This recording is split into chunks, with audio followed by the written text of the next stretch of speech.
What's up, peeps? Welcome back to the channel. I'm finally back after a long vacation, and I've got something insane to show you today. What the dog doing?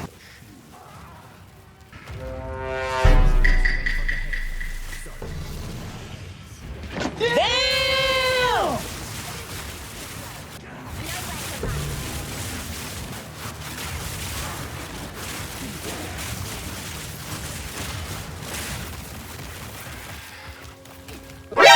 NANI?!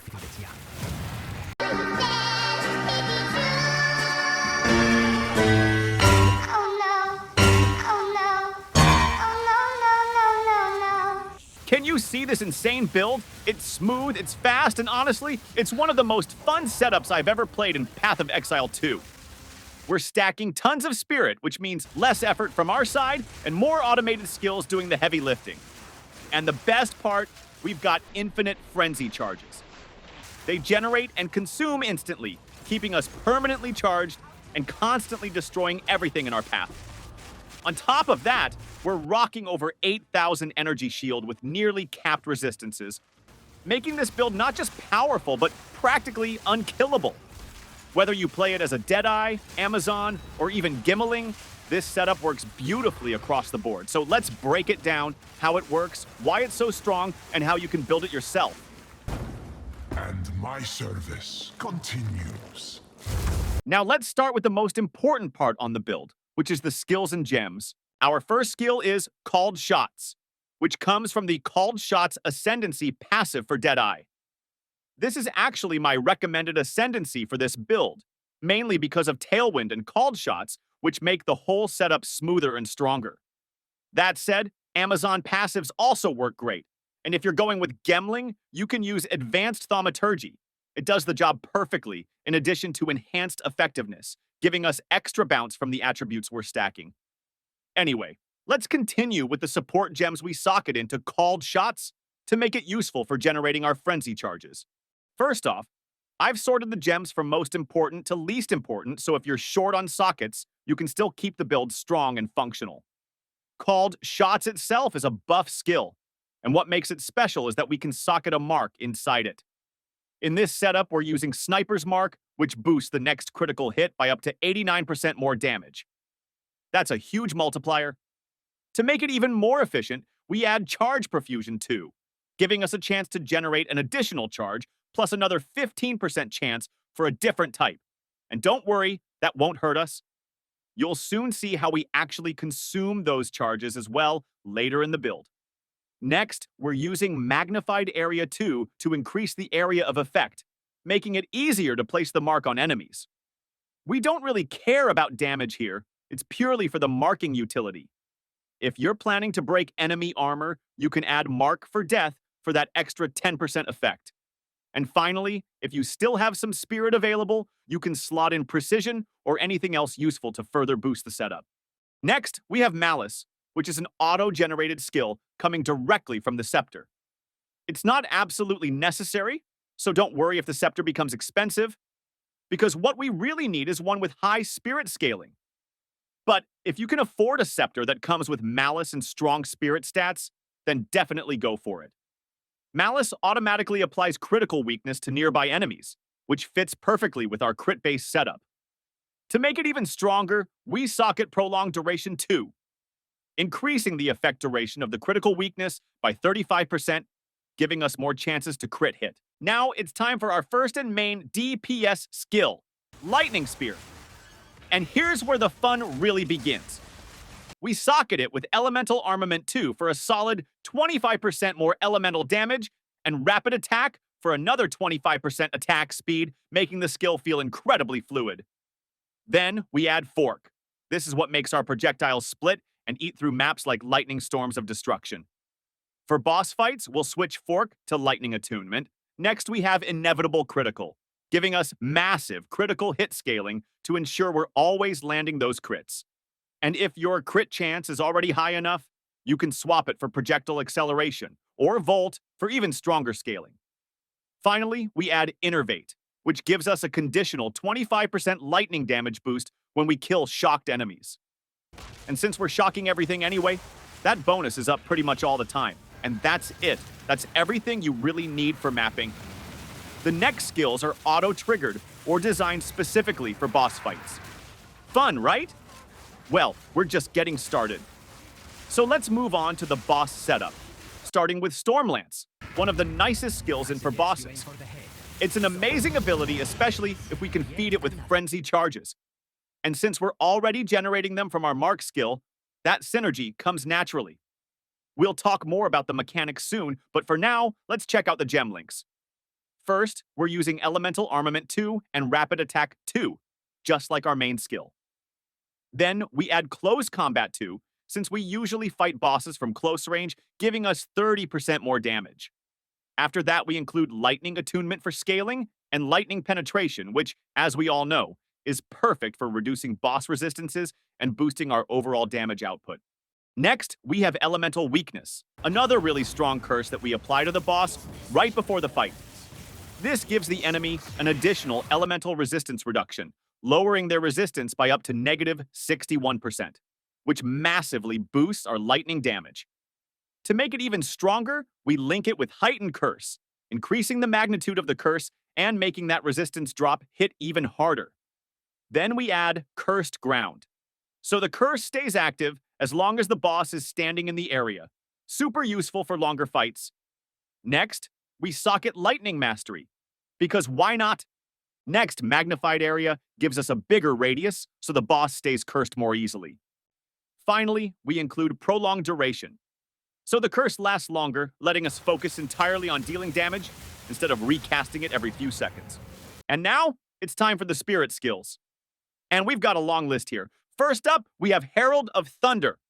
As usual, we all know how strong this one is.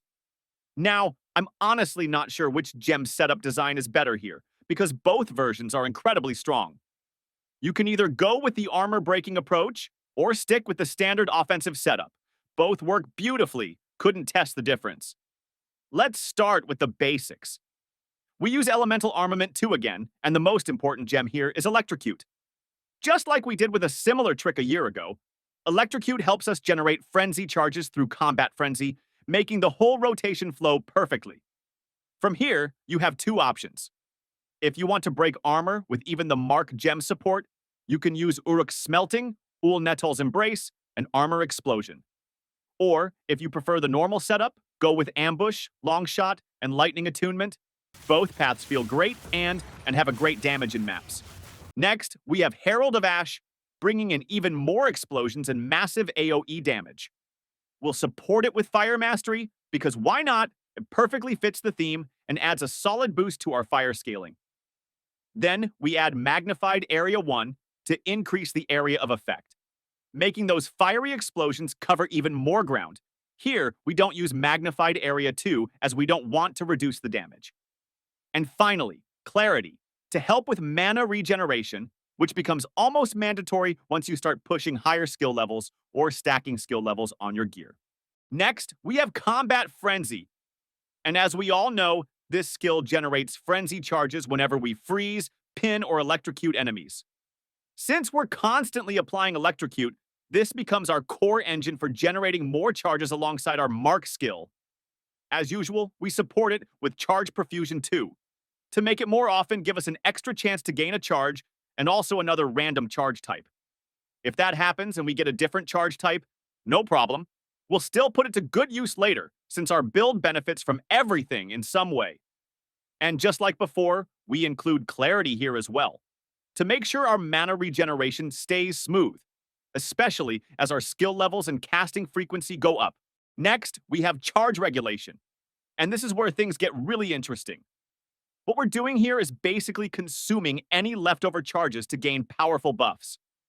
This is exactly where the benefit of having different charge types comes into play.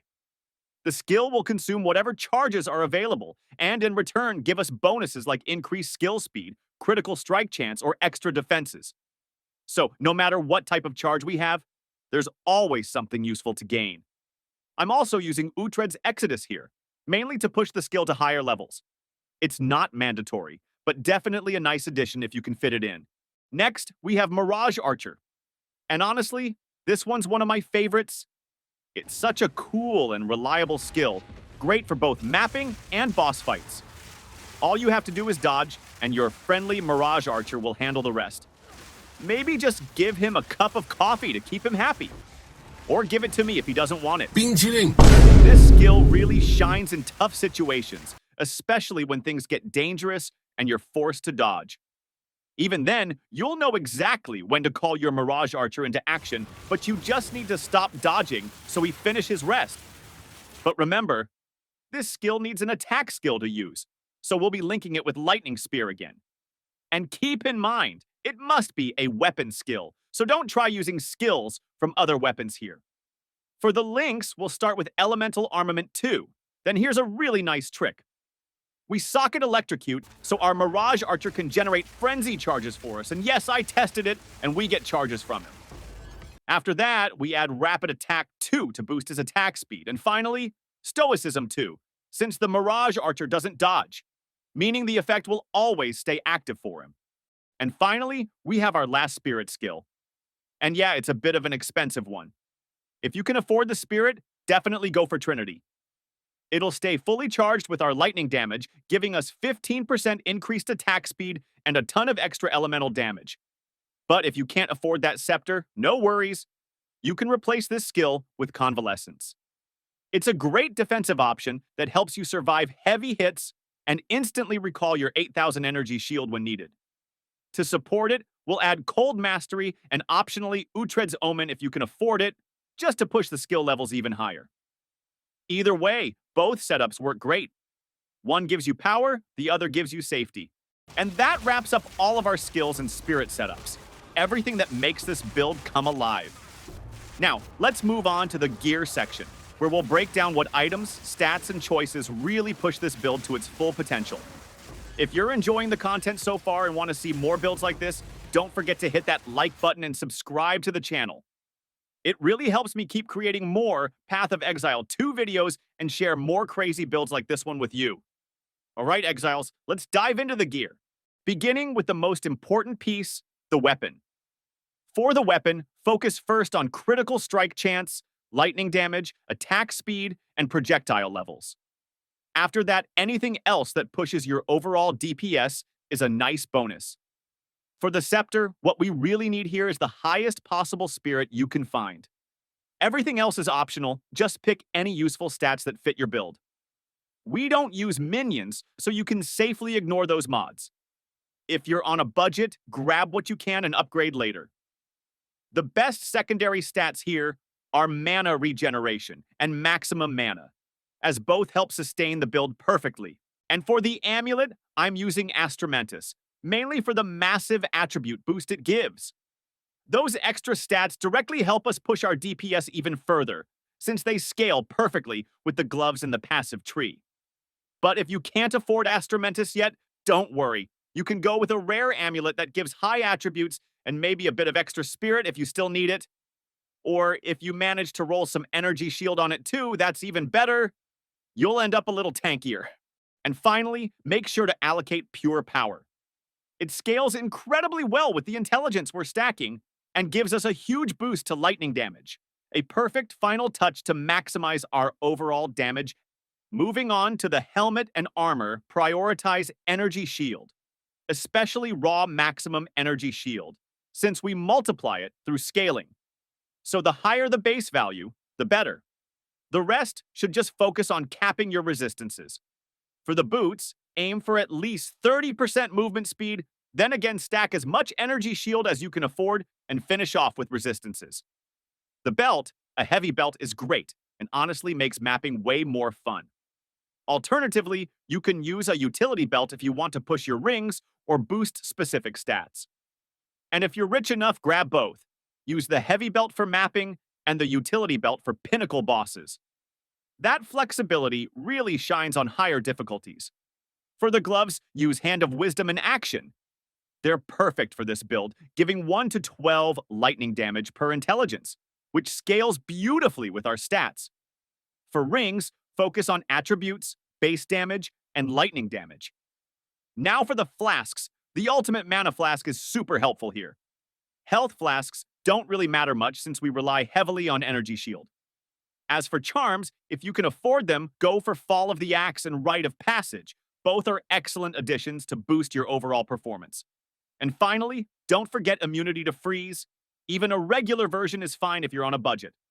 And that's it for the gear setup. Simple, efficient, and powerful. Now that we've got our gear locked in, let's jump into the passive tree. And don't worry, calm your tits. What the fuck? I already built the full setup on Maxroll, so it's all nice and easy to follow. All right, let's start with the Ascendancy. And here's the order you'll want to follow. First, no surprise, we grab Gathering Winds to gain Tailwind. We all know how good that is. Free movement speed, attack speed, and evasion. The evasion part doesn't matter much for this build, but the speed boost makes the gameplay feel buttery smooth.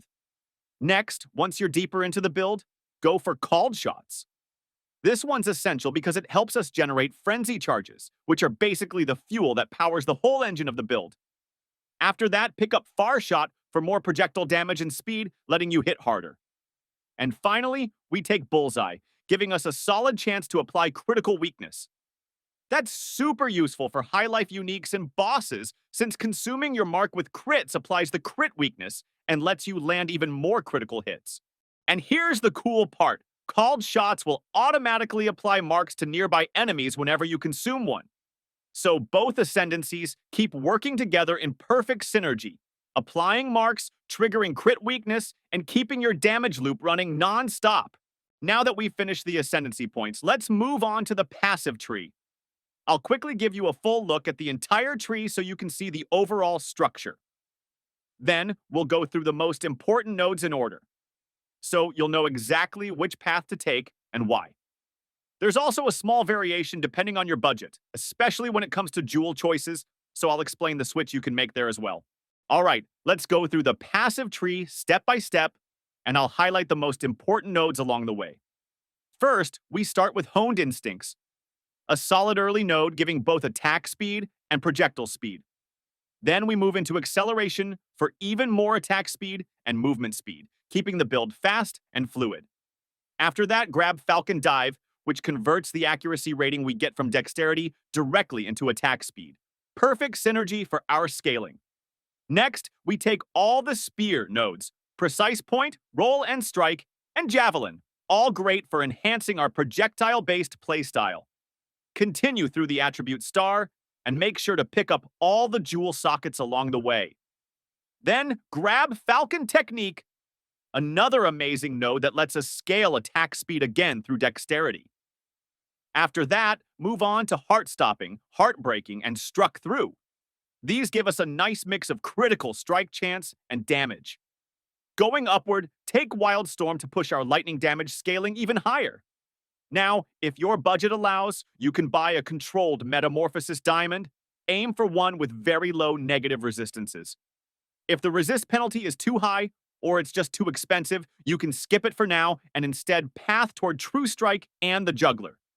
If you're rich enough, though, grab both of those and then take Chakra of Thought. It gives mana as an extra defensive layer and extra attack speed when low on mana, which feels great in longer fights. Also, make sure to pick up Conservative Casting. It's super helpful for reducing mana pressure, especially with high-level skills and extended boss fights. Next, grab Finesse.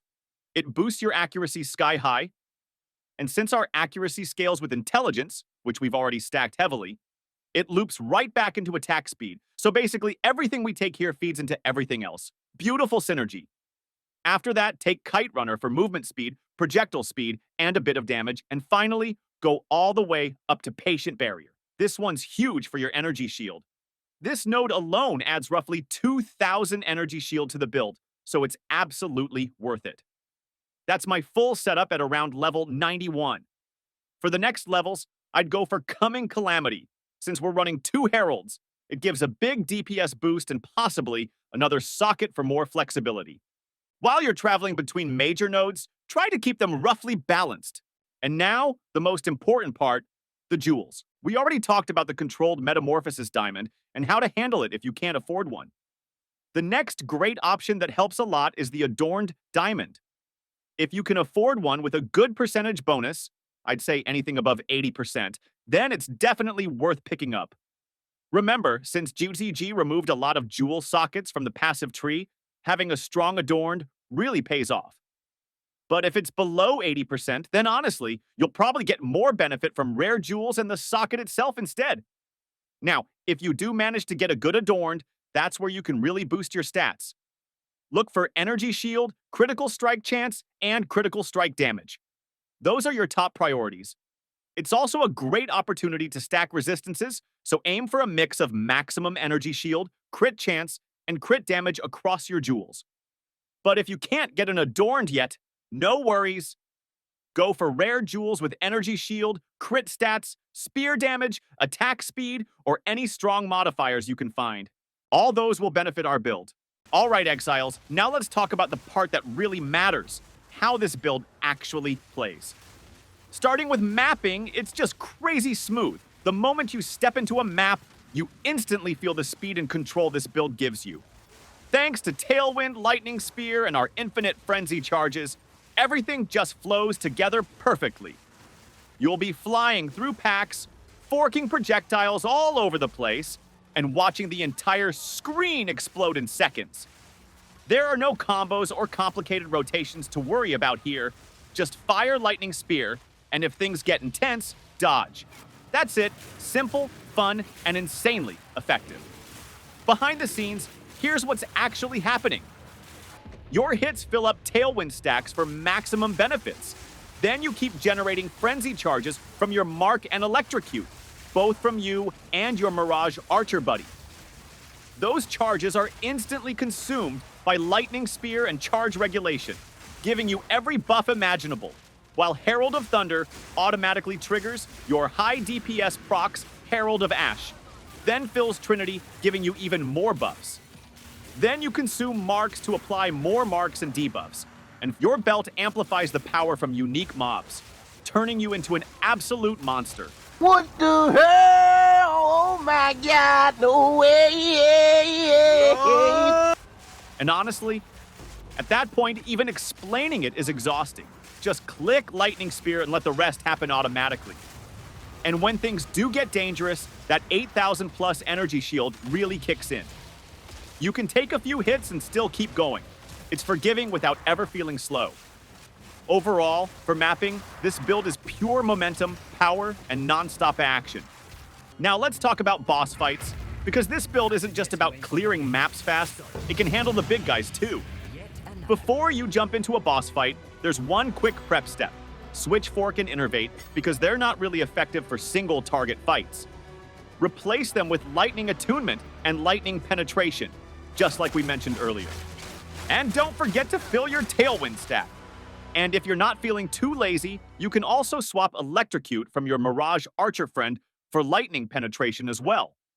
Now, if you're planning to farm high difficulty pinnacle bosses, I recommend getting a good utility belt. It helps a lot with more DPS. To be honest, the hardest difficulties aren't perfectly smooth yet for me at level 91. They're definitely doable thanks to our great survivability and solid DPS, but I'd say it still needs a bit more polish or a few extra levels before it feels effortless. Oh shit, not good. For medium to high tier bosses, though, they melt. Most fights are over in seconds. And even on higher difficulties, you can still clear comfortably thanks to the 8,000 plus energy shield and the consistent crits. For the fight itself, start by casting Elemental Weakness, then dodge as the fight begins to get your Mirage Archer ready. After that, open with Stormlance, hit it about 4 times, and then keep firing Lightning Spear nonstop. If you see any frenzy charges pop up, mix in another Stormlance again to keep things rolling. That's it, no complex mechanics here. Just a fast, powerful loop that melts bosses while keeping you alive through everything they throw at you. هلا بالخميس هلا بالخميس ويكند عيال هلا بالخميس. Have a nice weekend. And that's the full build, Exiles. Fast, powerful, and surprisingly easy to play once everything clicks. From smooth mapping to boss melting, it's a setup that just works. Especially if you love stacking spirit and watching the screen explode in lightning. If you enjoyed the video or found it helpful, don't forget to like, subscribe, and maybe drop a comment. It really helps me keep creating more crazy builds like this one. Thanks for watching! And as always, stay strong, stay charged, and I'll see you in the next one.